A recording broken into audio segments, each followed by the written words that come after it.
All right, Evan here from Mend, back with some more beta about rock climbing exercises. I want to go over some exercises that are particularly useful for preventing injuries and combating the certain types of movement patterns that rock climbers end up getting.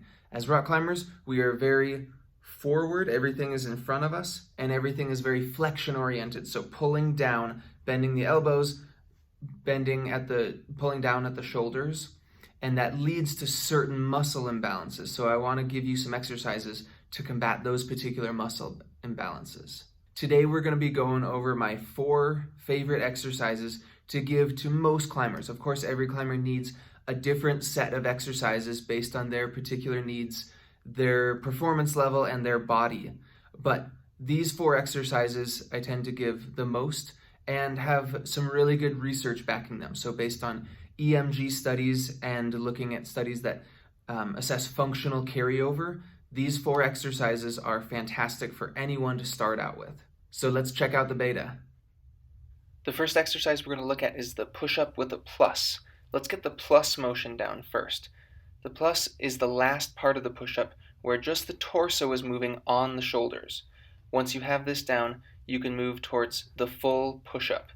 The plus motion activates your serratus anterior muscle, which gives you extra shoulder blade stability. This is a great exercise because it works oppositional muscles, particularly in the anterior chain, to improve anterior stability. And definitely don't be afraid to modify this to your knees. I wish more people would do this. Push-ups are actually a pretty difficult exercise to do properly, and if more people would do them on their knees first with perfect form and build up their strength, they'd have a lot fewer injuries. One other bit of the form that I really like stressing is making sure you have a little bit of rotation outward when you're doing the push-up, kind of like you're spinning 2 DJ tracks.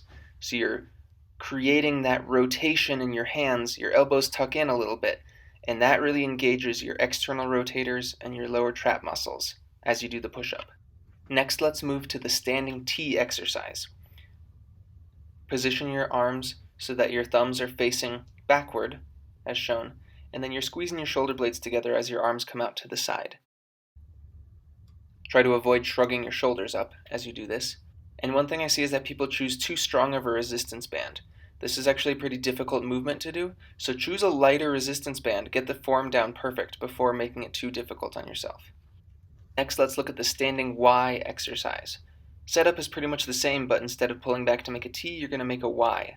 This exercise gets a little more upper trap activation, but don't be afraid, because the upper trap is an okay muscle to use as long as we're not overusing it. It's important for shoulder stability. And finally, let's move to the open book exercise.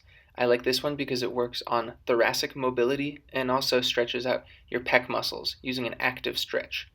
Rotate to either side, and especially when you come out to this side, feel the stretch in the pec. Try not to pull the shoulder back too far. Rotate the spine as you go through the movement. Remember to focus on mostly rotating your thoracic spine rather than having most of the rotation come through the lumbar spine. Thoracic spine tends to be a bit tighter in climbers, so this is a really useful exercise.